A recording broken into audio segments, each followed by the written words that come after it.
estado viendo la clase pasada, que era la idea de estimación, ¿sí?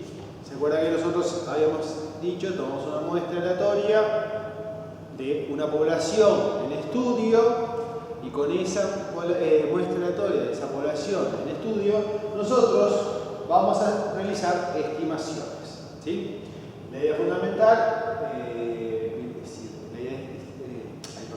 es estimar un parámetro, en algunos casos, o otras cosas que vamos a ver. Pero para la estimación, básicamente, la idea fundamental que vimos que había dos posibilidades, las estimaciones puntuales y las estimaciones por intervalo.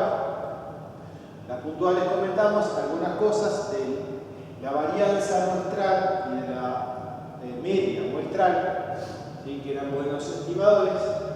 Y después empezamos con la estimación por intervalos, donde la característica fundamental de la estimación por intervalos es que no estoy diciendo cuál es el valor de mi parámetro, sino que estoy diciendo ese parámetro dónde va a caer, con una cierta probabilidad, ¿sí? Ese sería el intervalo de confianza. O sea, nosotros, la idea fundamental es determinar dos valores de tal manera que la probabilidad de que mi parámetro esté dentro de estos dos valores sea 1 menos A. ¿Sí? Esa es la idea fundamental de intervalo de confianza. O sea, acá no estoy determinando un valor, sino determinando un intervalo que una cierta probabilidad necesariamente mi parámetro va a estar ahí adentro. La clase pasada hicimos este caso, de un intervalo de confianza para la media poblacional. Precisábamos dos relaciones, que la población tiene que tener distribución normal y la otra varianza conocida. Hicimos toda la parte de cómo determinar este intervalo a partir de calcular esta probabilidad. Sabiendo que esta probabilidad era 1 menos alfa, nosotros calculamos este intervalo. Obviamente que no vamos a repetir el procedimiento, pero todos los intervalos de confianza se calculan de la misma manera. Pero obviamente vamos a ver otro par de ejemplos de intervalos de confianza. El siguiente que me interesa, es decir, ahora, también un intervalo de confianza para la media poblacional. ¿Cuál va a ser la diferencia? La población normal, eso es común en ambas, pero la diferencia fundamentalmente es que en este caso la varianza es desconocida. ¿Sí? En este caso la varianza es desconocida. Entonces, acá entra algo que ya habíamos visto, básicamente que esta variable aleatoria definida como x techo menos mu sobre s raíz de n tiene una distribución de student. Acuérdense que la de student, ¿cómo se obtenía? El cociente de una normal sobre la raíz de una y cuadrada. De esa manera se obtenía la distribución de destino. ¿Por qué? ¿De dónde sale esto? ¿O cuál es la idea fundamental?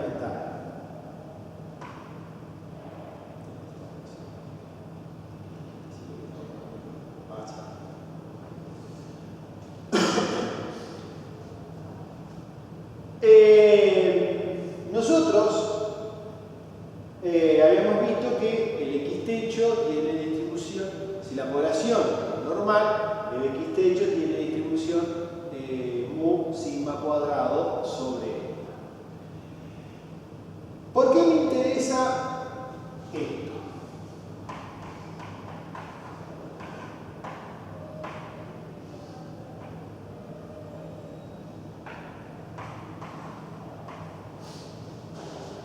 o de dónde, cuál es la idea de dónde sale esa relación.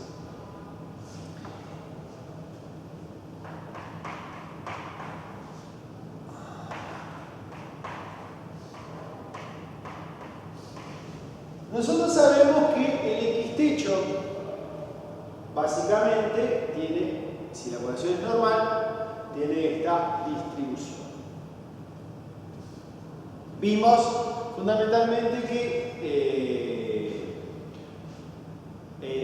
cuando quiero calcular probabilidades, ¿qué era lo que había que hacer para poder calcular probabilidades? El hecho es que para poder calcular probabilidades nosotros teníamos que ir a la tablita. Pero la tablita, ¿qué distribución normal tenía? La distribución normal estándar. ¿Por qué me importa eso? Porque obviamente habíamos visto que si la variable aleatoria tiene distribución normal, siempre se puede llevar a una normal estándar de la siguiente manera.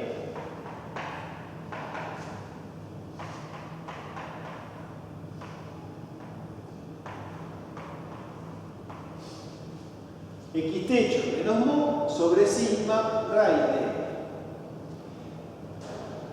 Esta variable aleatoria es normal estándar. O sea,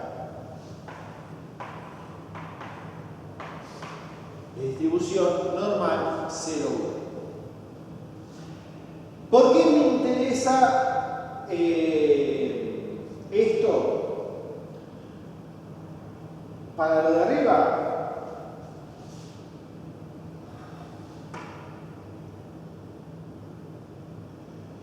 En este caso, nosotros tenemos que la varianza es desconocida. En el caso que hicimos la clase pasada, para este intervalo de confianza, al tener varianza conocida, en realidad usamos este cambio de variable para llevarlo a la normal estándar. ¿Qué pasa con esto? Esto es parecido. ¿Qué es lo que está cambiando fundamentalmente? ¿Cuál es la diferencia? En lugar del sigma, ¿qué aparece? S. Sigma cuadrado, ¿qué es? La varianza poblacional. S cuadrado, ¿qué es? La varianza muestral. Entonces, ¿por qué me interesa esto en este caso? Que obviamente que como mi varianza no es conocida, ¿qué estoy haciendo en este caso?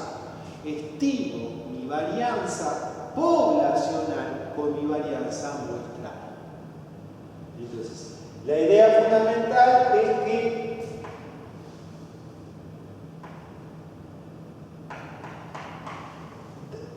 al no conocer cuál es el valor de mi varianza, no puedo transformarla en una normal 0,1.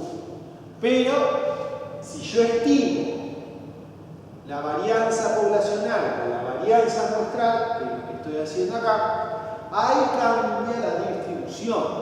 ¿Por qué? Porque el X techo tiene distribución normal y que vimos de S cuadrado que tiene distribución Y cuadrado. Por eso, básicamente, ¿de dónde sale esta variable aleatoria? Está relacionado con el cambio de variable que hacíamos para transformarlo en una variable normal 0,1. Pero para eso necesito conocer la varianza. Como en este caso, la varianza es desconocida, como en este caso la varianza es conocida, lo que estamos haciendo es estimar el valor de la varianza con el valor de la varianza poblacional con el valor de la varianza muestral. Esa es la idea fundamental de por qué esto tiene distribución de destino.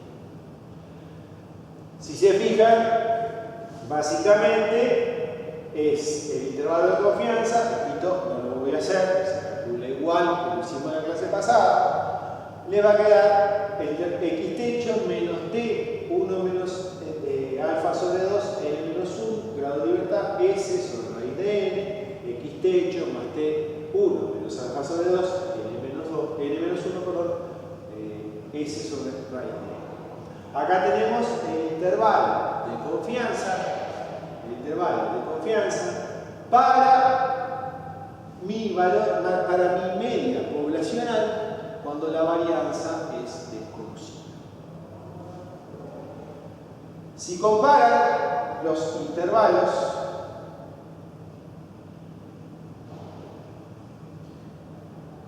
hay dos diferencias fundamentales. Y eso tiene que ver con que acá tengo z de 1 menos alfa sobre 2 y acá tengo t de 1 menos alfa sobre 2. Obviamente que al cambiar varianza conocida, varianza desconocida, estamos cambiando de una población con distribución normal, varianza desconocida y variable aleatoria, ahora tiene distribución de estudio. Por eso el valor que sacamos de tabla ahora se va a corresponder obviamente con la distribución que tiene mi nueva variable aleatoria. Pero el x techo aparece y lo otro que cambia obviamente es, acá tengo sigma sobre raíz de n porque el sigma es conocido, acá tengo s sobre raíz de n. De vuelta, como la varianza es desconocida, acá estimamos la varianza con la varianza poblacional con la varianza muestral. Pero, es decir, los intervalos de confianza son bastante parecidos. Entonces, población normal, el dato de varianza conocida, varianza desconocida, es lo que cambia cuál es el intervalo de confianza. Varianza conocida, normal, distribución normal, varianza desconocida, la estimo con la varianza muestral, distribución de destino. Esa es la idea fundamental de la relación.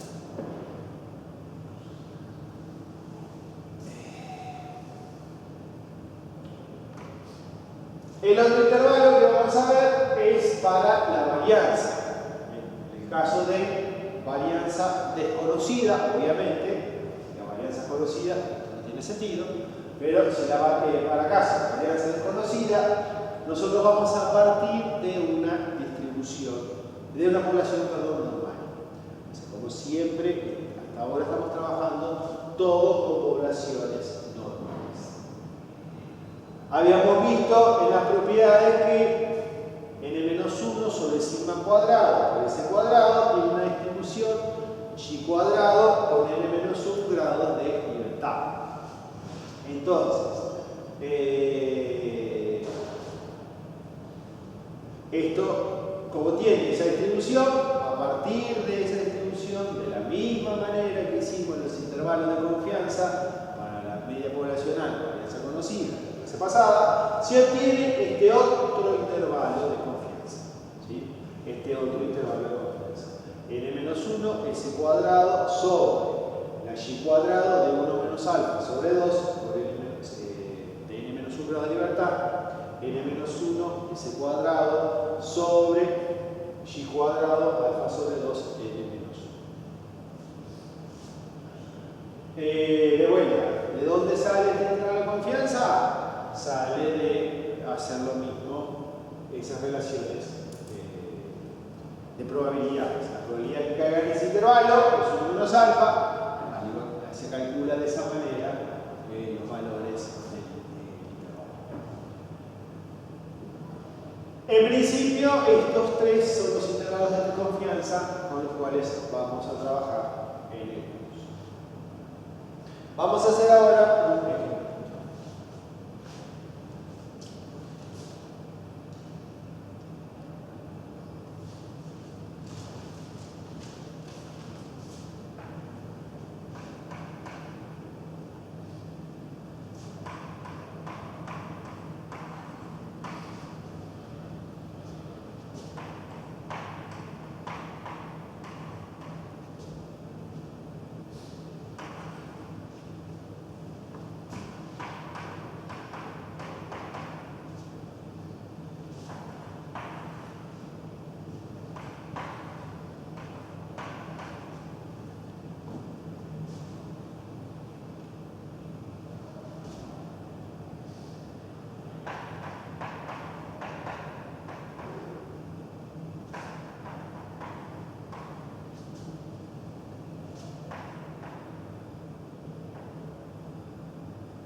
peso del contenido de una lata es una variable normal, media mu, varianza sigma cuadrada.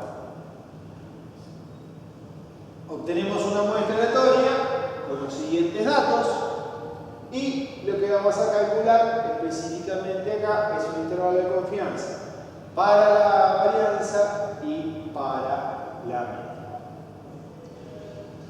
media.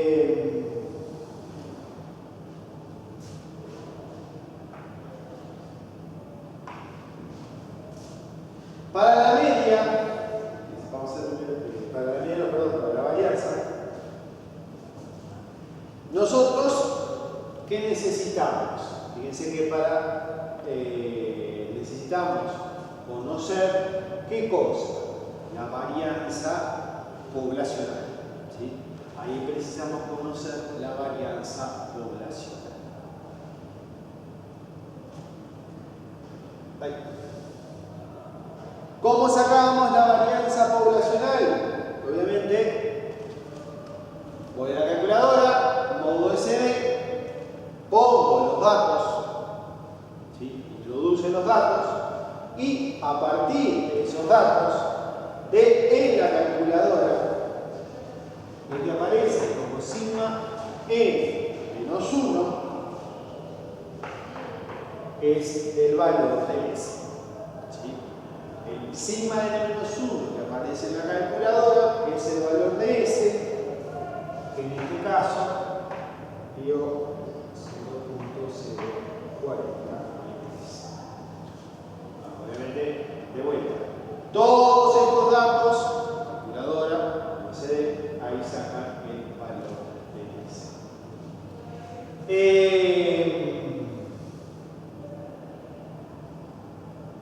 Necesito, obviamente, además del valor, para hacer este intervalo de confianza, además del valor de la varianza muestral, el S, que acabo de calcular, necesitamos otras dos cosas. Por un lado, el N. ¿De dónde sale el N? Obviamente. El N es el tamaño de la muestra. ¿Sí? En este caso, tenemos que N es igual a 10. ¿Sí? Ese dato necesitamos para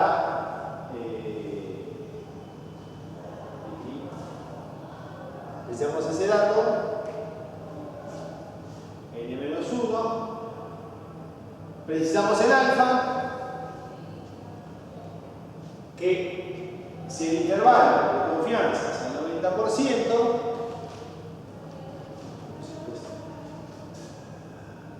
el alfa, ¿cuánto vale?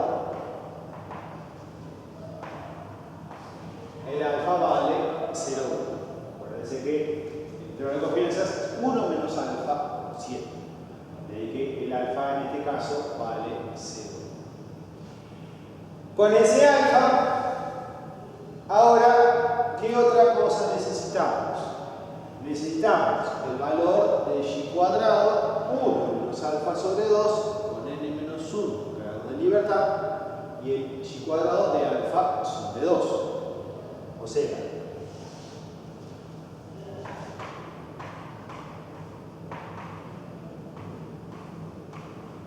precisamos el y cuadrado de 0.95 con 9 grados de libertad, es n menos 1, y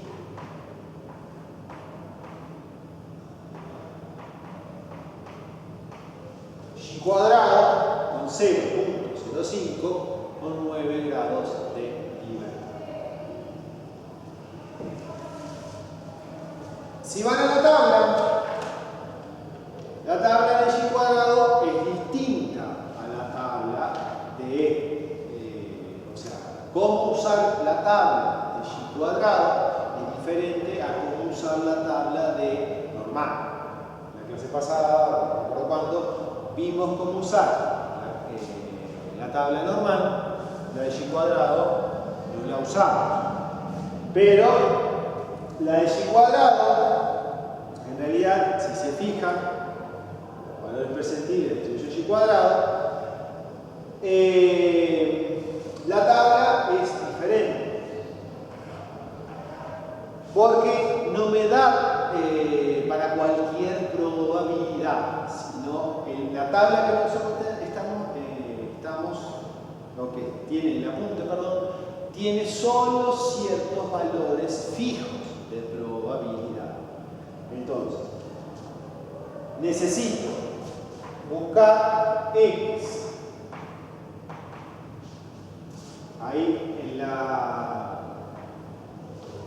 en esta columna, no, esta fila, perdón, busca el X de 0,95 y en esta columna buscan los grados de libertad. Entonces, acá tenemos el valor de la probabilidad y acá tengo que buscar los grados de libertad. Entonces, para la tabla, quiero 0,95, busco la probabilidad 0,95 con 9 grados de libertad. 16 con 9. Y después preciso 0,05. Vamos de vuelta, buscamos esa probabilidad. 0,05. Y ahí tenemos los valores de la tabla. 0,05 con 9 grados de libertad.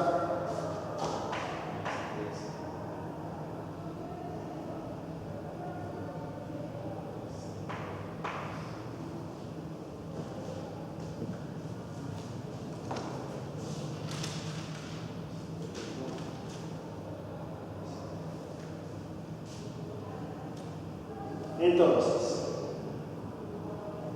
con todo esto, nosotros ahora ya podemos armar el intervalo de confianza. ¿Sí? O sea, ahora podemos armar todo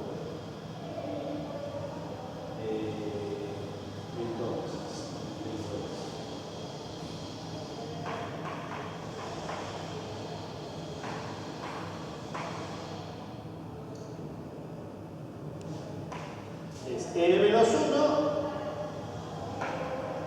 9, s cuadrado, ese es el valor que sacamos de la calculadora, 0,043.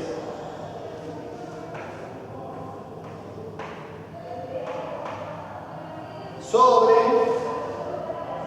y cuadrado de 1 menos alfa sobre 2, o sea,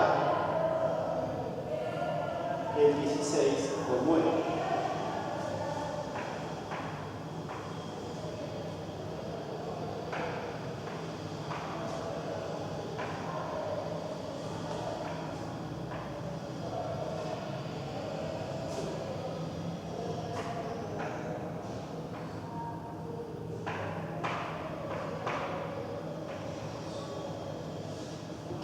El numerador es el mismo, lo único que cambia es el denominador,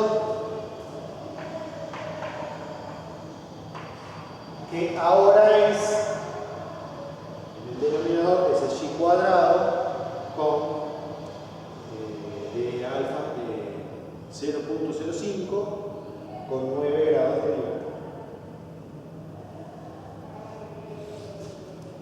Y entonces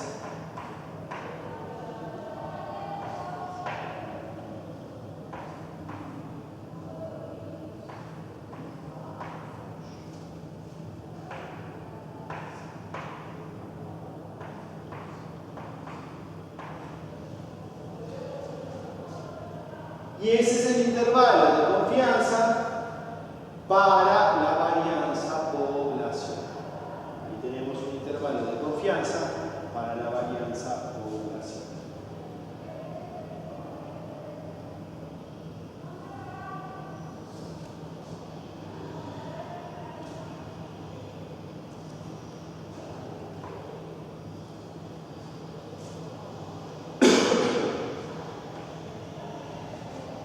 Para la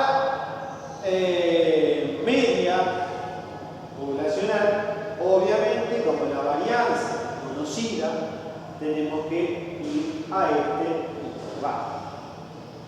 El S, es decir, para este intervalo necesitamos el S, que ya lo tenemos, lo habíamos calculado recién, raíz del N también, el tamaño de la muestra, en este caso era 10.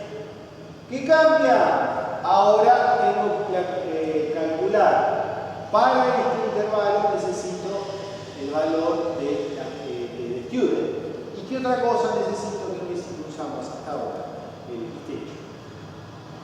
Obviamente que si ya hicieron para sacar el valor de S,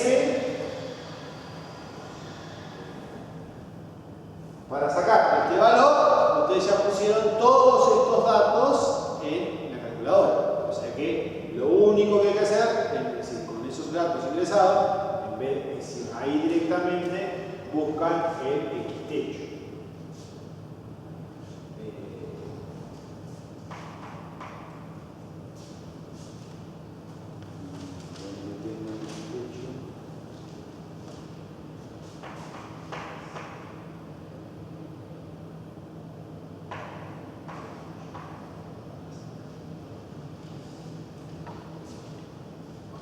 Entonces, estos dos datos los sacamos de tabla.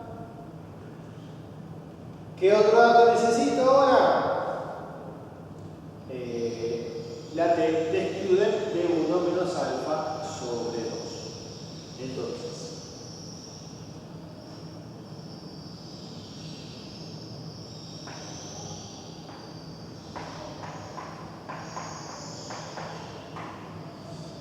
uno menos alfa sobre 2, punto 95 con 9 grados de libertad.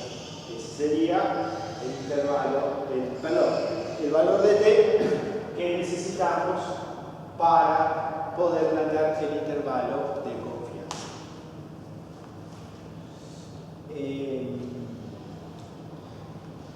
Nuevamente, vamos a la tablita de la distribución T. Y la tabla es parecida a lo que hicimos, o a la que vimos recién, con la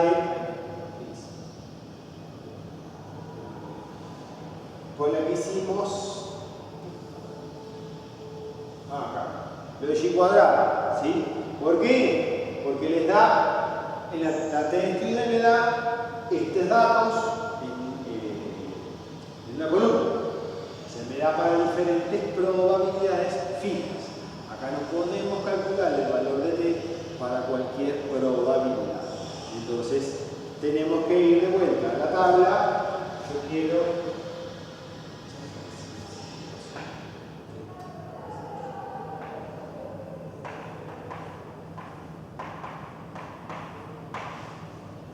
vamos a buscar en la primera fila esta probabilidad, 0,95, y busco los grados de libertad, 9 y 5.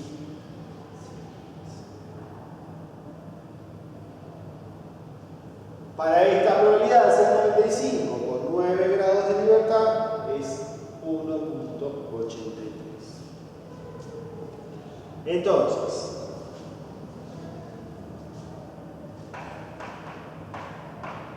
el intervalo de confianza me va a quedar ¿qué cosa?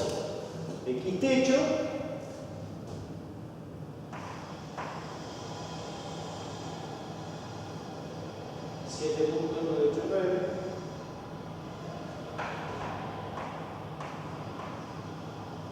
menos T de 1 menos alfa sobre 2.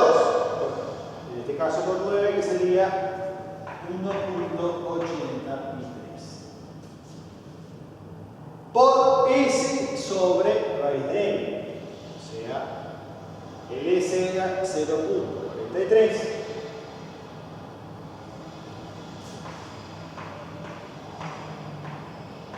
Sobre la raíz de N, en este caso caso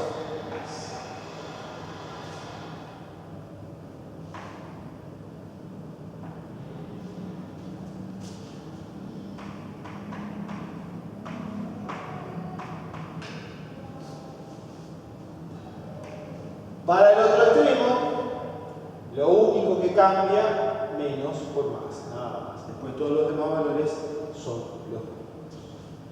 O sea,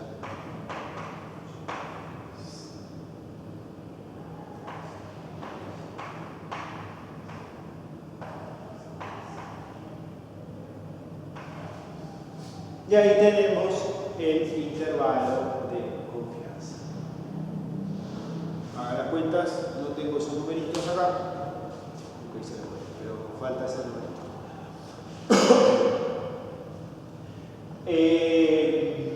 Obviamente que el día del parcial no tiene que hacer si de alguna manera les pedimos este tipo de cosas, dado que ustedes no pueden usar las calculadoras del día del parcial, la información va a estar dada, ¿sí? O sea, le vamos a dar probablemente el S, el X techo. Las valores de tablas los tienen que sacar de tablas. Entonces, realmente, si le pedimos un intervalo de confianza, van a quedar acá. Obviamente, por el día del parcial, como no tienen calculadora, esta cuenta no lo van a poder hacer. O sea que el día del parcial, si le pedimos esto, esta sería la respuesta correcta. ¿No?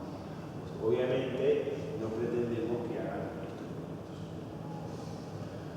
Pero, de vuelta, si les pido intervalo de confianza, la idea es que queden cosas razonables. Bueno, con esto terminamos la parte del intervalo de confianza.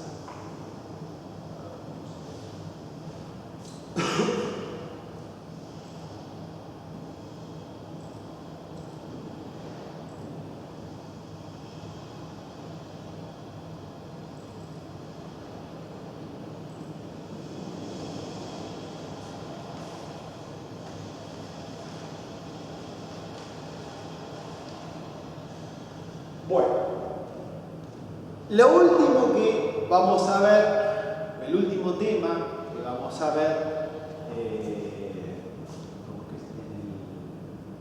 en esta parte es la parte de test de hipótesis. ¿Sí?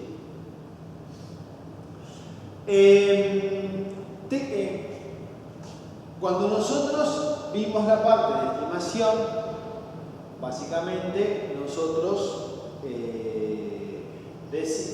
usábamos ciertos estimadores puntuales con intervalos para definir los parámetros. En test de hipótesis, el proceso es simple. Tiene cosas parecidas en el sentido de que yo tengo una cierta hipótesis en estudio sobre mi población.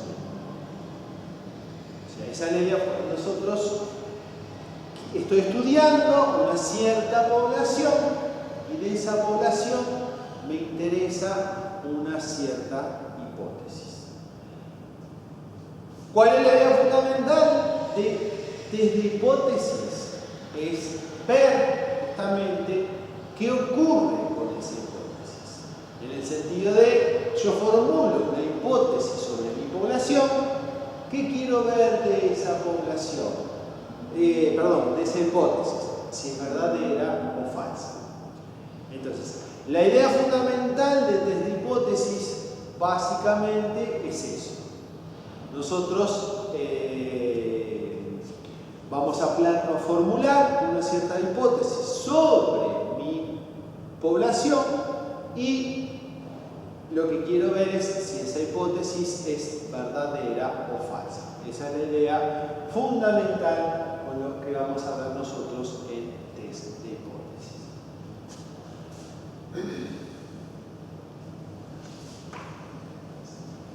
Entonces, acá vamos a ver definiciones simplemente como para darle un marco teórico a lo que quiero hacer. Lo primero es definir una hipótesis estadística. Es una afirmación o conjetura acerca de la distribución de una o más variables aleatorias. Obviamente que esta definición es para darle una definición formal para lo que sería para nosotros una hipótesis estadística. Entonces, pero de vuelta, es una afirmación, conjetura sobre la población.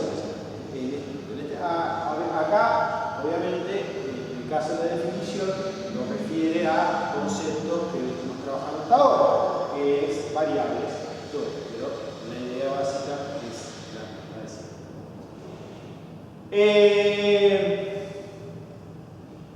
¿Cuál es decir, cómo pueden ser las hipótesis? Por ahora, es decir, nosotros en intervalo de confianza dijimos que estamos estimando el valor del parámetro. ¿Qué puede funcionar como test de hipótesis? Bueno, o sea, una hipótesis es decir que el valor medio de mi población es tal.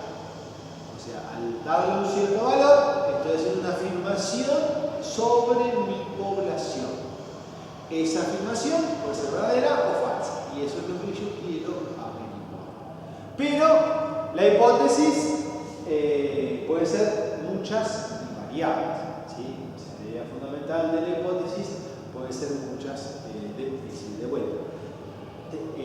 Yo quiero hacer un estudio, el estudio que estamos haciendo va a fijar la hipótesis. O sea, el experimento, yo no hago un experimento porque, bueno, estoy aburrido, ¿qué voy a hacer? Hago un experimento cualquiera, tengo datos cualquiera, y después ¿qué hago con nosotros? No, obviamente que no. Es decir, se supone que cuando uno hace un experimento, lo hace porque quiere sacar conclusiones sobre algo. Una hipótesis, una hipótesis a estudiar. Con esa hipótesis, nosotros vamos a tratar de llegar a pero, es decir, de vuelta, las hipótesis pueden ser muchas y variadas. El ejemplo decía, el valor medio es tal. Eso puede ser una hipótesis. Pero otra hipótesis puede ser, es decir, comparar, por ejemplo, los estudiantes que hicieron biológico con los estudiantes que hicieron medicina.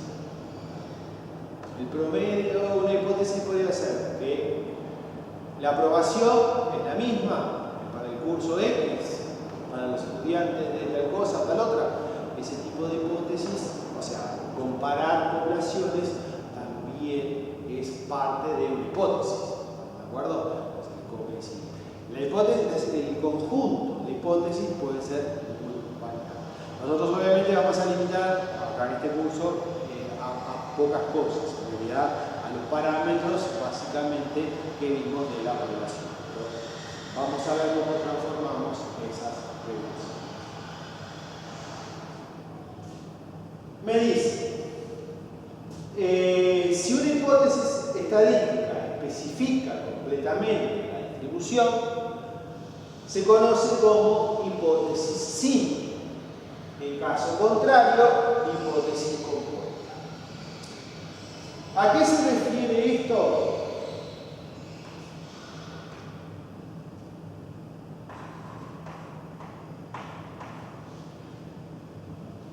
Acá, si yo digo la media de mi población es 10, esto está referido a la población simple.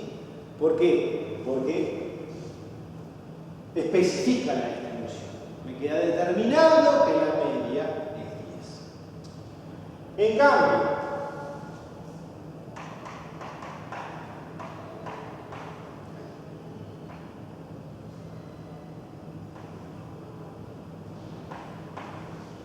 la media es mayor que 10, decir que la media es mayor que 10 no especifica la distribución. ¿Por qué? Porque en realidad no voy a conocer cuál es el valor de la media poblacional. Simplemente va a ser más grande que 10. ¿Tá? Pero entonces, ahí justamente no está especificando la distribución. Por eso, la idea fundamental de esto es que, en el primer caso, la distribución es simple, la hipótesis es simple, perdón. En el segundo caso, la hipótesis es compuesta. Esa es la idea de esta, ahí otra vez, de esta definición.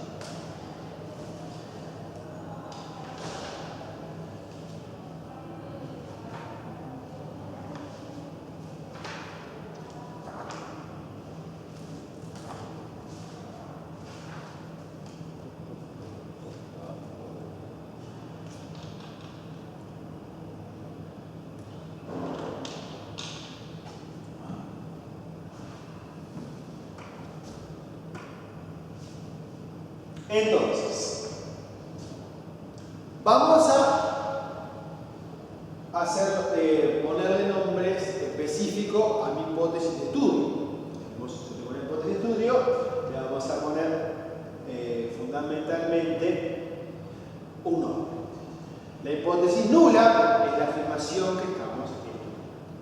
La hipótesis nula, H0, usualmente, afirmación sobre alguna característica de la población de interés que queremos comprobar si es verdadera o falsa. ¿Sí? O sea, nosotros básicamente tenemos la hipótesis del estudio en lo que nosotros vamos a llamar la hipótesis. ¿Sí? Es lo que estamos estudiando. Quiero ver si es verdadero o falso. Acá, entonces, si yo hago un experimento y me digo que es verdadero, está todo fenómeno. La hipótesis que estudié se cumple. Qué bien, qué bueno. Ahora, ¿qué pasa si la hipótesis me da falsa? Me quedo con las manos vacías. Entonces, acá lo que se hace es introducir la hipótesis alternativa. De tal manera de que yo pueda siempre quedarme con algo, o sea, de mi test de hipótesis. Y la hipótesis alternativa es hipótesis que en caso de ser falsa, H0, se toma como verdadera. Entonces, la idea fundamental de esto es que voy a sacar una conclusión, pero si es verdadero, es fenómeno, pero si es falso, para no quedarme con las manos vacías, básicamente lo que voy a hacer es poner una hipótesis alternativa con la cual me voy a quedar para que si es falsa la hipótesis en estudio. ¿Estamos de acuerdo? Si esa hipótesis es falsa, básicamente me voy a quedar con la hipótesis alternativa. O sea, de alguna manera, en el test de hipótesis siempre voy a sacar una conclusión. Esa es la idea fundamental. O sea, si es verdadera, una cosa, si es falso, es otra. Pero la hipótesis alternativa se produce como un elemento para que me voy a quedar en caso de que H0 sea falsa. ¿Sí? De esa manera no me quedo con las manos vacías.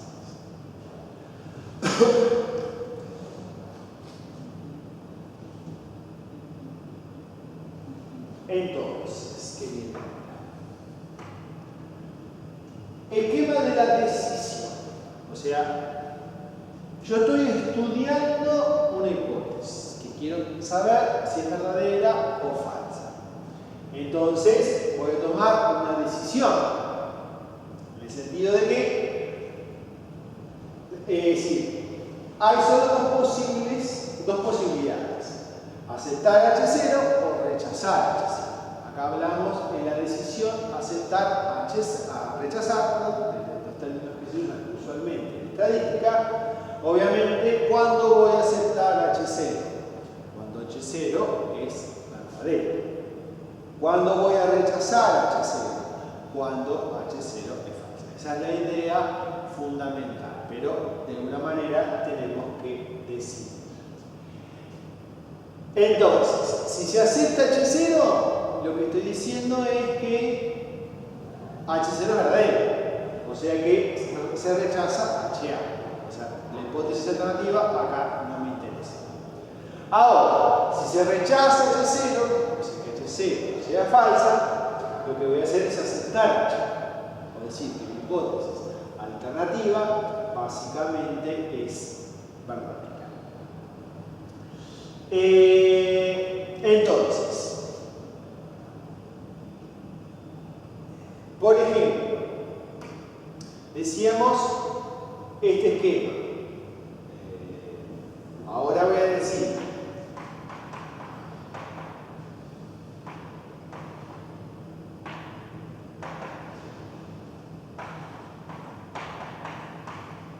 mi hipótesis nula va a ser la media X.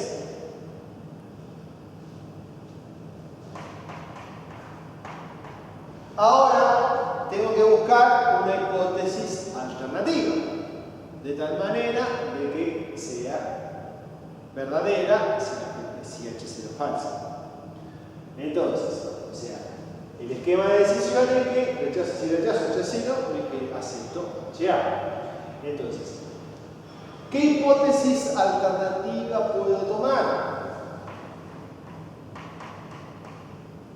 H0 distinto. Si estoy comparando el valor de H0, básicamente, en este caso, nosotros podemos tomar como hipótesis alternativa distinto de 0. Generalmente, la hipótesis nula siempre va a ser una hipótesis simple. Si la hipótesis nula siempre va a ser una hipótesis simple. O sea, con eso me va a quedar determinada la distribución. La hipótesis alternativa, no. Al revés, la hipótesis alternativa siempre va a ser, usualmente siempre es una... ahí se me fue otra vez. Una hipótesis compuesta. Hipótesis simple, hipótesis nula, hipótesis compuesta para la hipótesis alternativa. Entonces,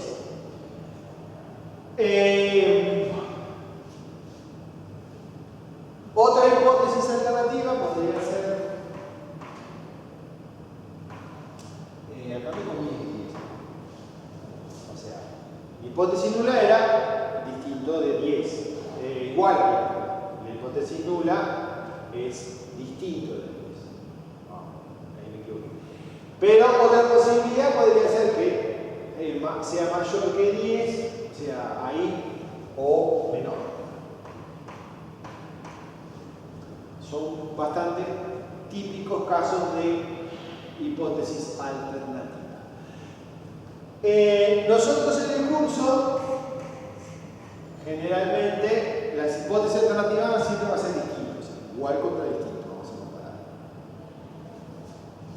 Estos casos particulares de hipótesis alternativa tienen que ver con que a veces se conoce cierta información extra sobre lo que estamos estudiando, como para saber que uno de estos casos es posible.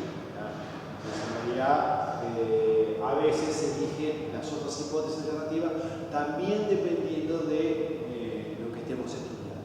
Pero fundamentalmente nosotros tenemos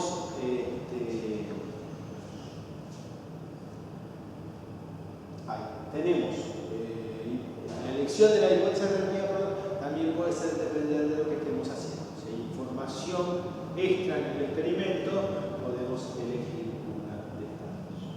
Pero, repito, para el curso generalmente vamos a trabajar hipótesis simple con el igual con el distinto, generalmente para estas relaciones.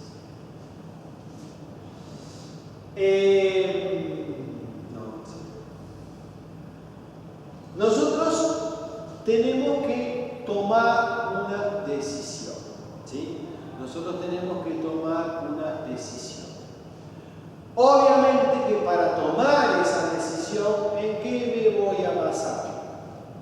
En lo que hemos hecho hasta ahora. Probabilidades.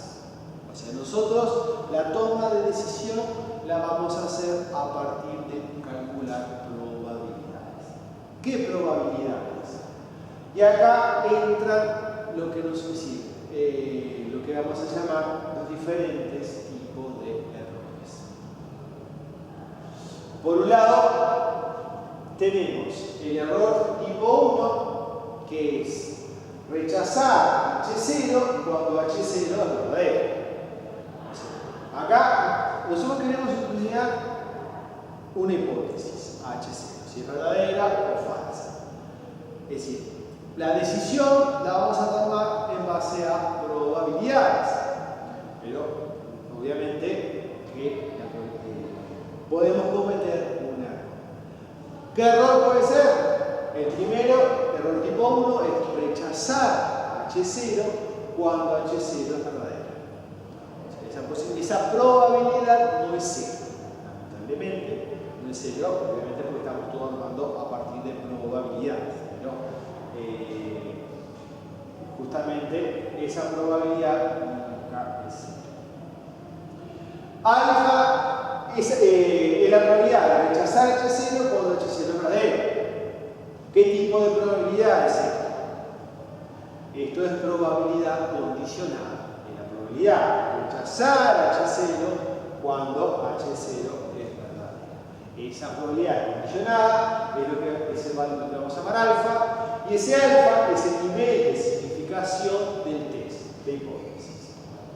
El error tipo 1 es lo que nosotros vamos a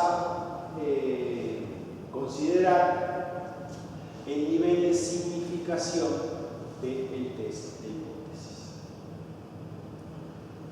El error tipo 2 es aceptar H0 cuando HA es verdadero. Acá es al revés. O sea, en el sentido de que me quedé con H0, pero en realidad H0 era falsa. Entonces, error tipo 2 es el error es la probabilidad de aceptar H0 cuando HA es verdadera. En este caso, también esto es una probabilidad condicionada. La probabilidad de aceptar H0 condicionada a que HA es verdadera. Esa probabilidad es beta, ¿sí? 1 menos beta es la potencia del test de hipótesis. Acá estamos hablando básicamente del otro tipo de error, ¿sí? O sea, estos son los dos posibles errores, ¿sí?, que se pueden cometer. Obviamente que ¿cuál es la idea fundamental de todas estas cosas? La idea fundamental es tratar de, como que se dice, de que los errores sean lo más chicos posible. Obviamente que la idea de armar un test de hipótesis necesariamente tiene que ver con estas, que los errores sean tan chicos como posible.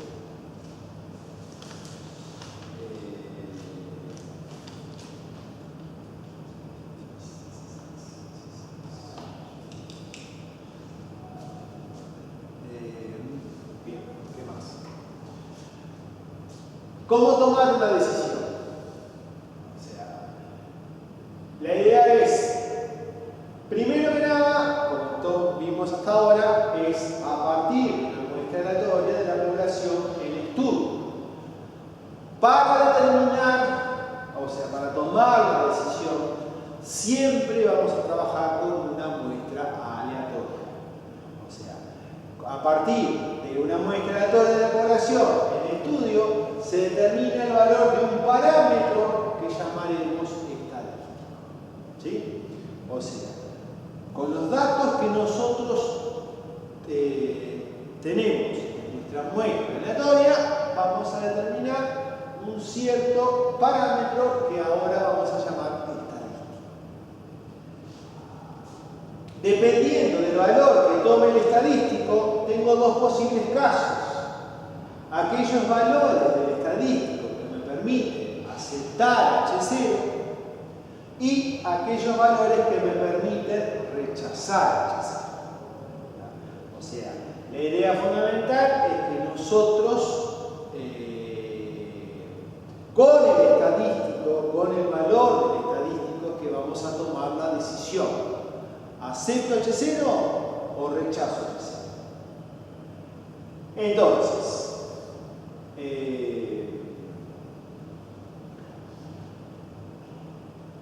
vamos a llamar región crítica al conjunto de valores que me permiten rechazar H0.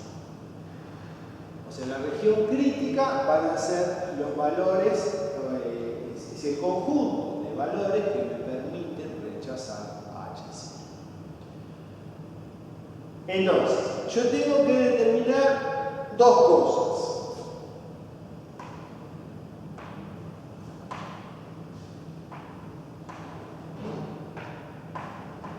Tengo que determinar el estadístico. Por un lado tengo que determinar el estadístico y por otro lado la región crítica.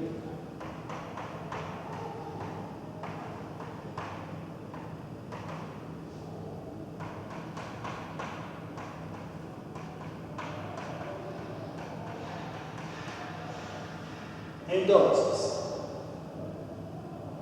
¿cómo vamos a tomar esa decisión? Se llama región crítica al conjunto de valores que me permiten rechazar H0. O sea que, si el estadístico pertenece a la región crítica, nosotros rechazamos H0.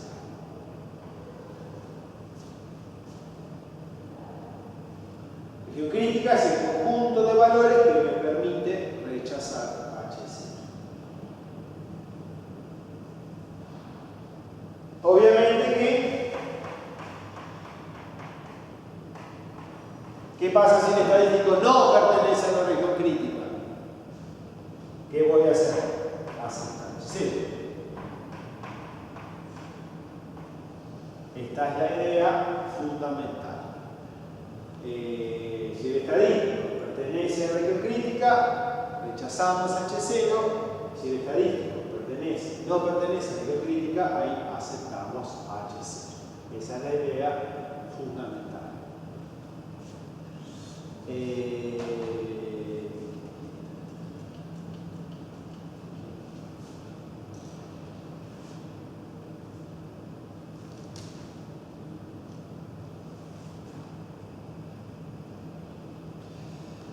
Bueno,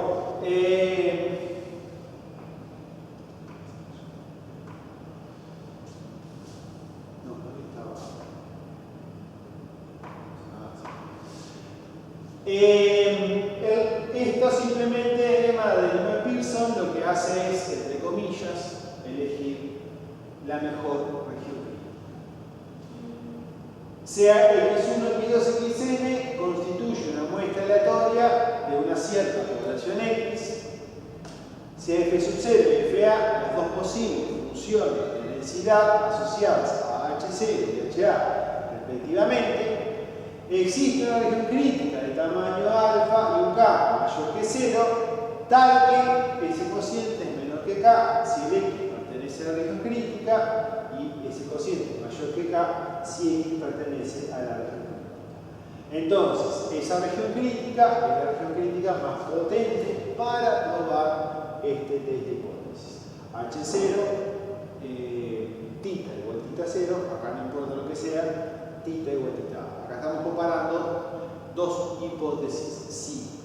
Pero la idea de esto es que, más allá de que a nosotros la parte teórica, en este sentido, me interesa demasiado, esto me permite, bajo ciertas condiciones, encontrar la mejor región crítica para lo que nosotros vamos a hacer. ¿Qué vamos a necesitar? Bueno, como que se dice, vamos a tratar de resumir todo esto para establecer un test de hipótesis. Es decir, esta sería la idea de lo que tenemos que hacer cuando vamos a establecer un test de hipótesis. Primero, establecer las dos hipótesis mayúscula y la alternativa. Fijar el alfa. ¿Cuál es la importancia de fijar el alfa? Acuérdense que el alfa, a nivel de significación, es el error de tipo 1, que es rechazar H0 cuando H0 es verdadero. ¿Por qué es importante este error? Porque H0 es la hipótesis que estoy estudiando. Entonces, de ahí que nosotros vamos a trabajar fundamentalmente con el nivel de significación.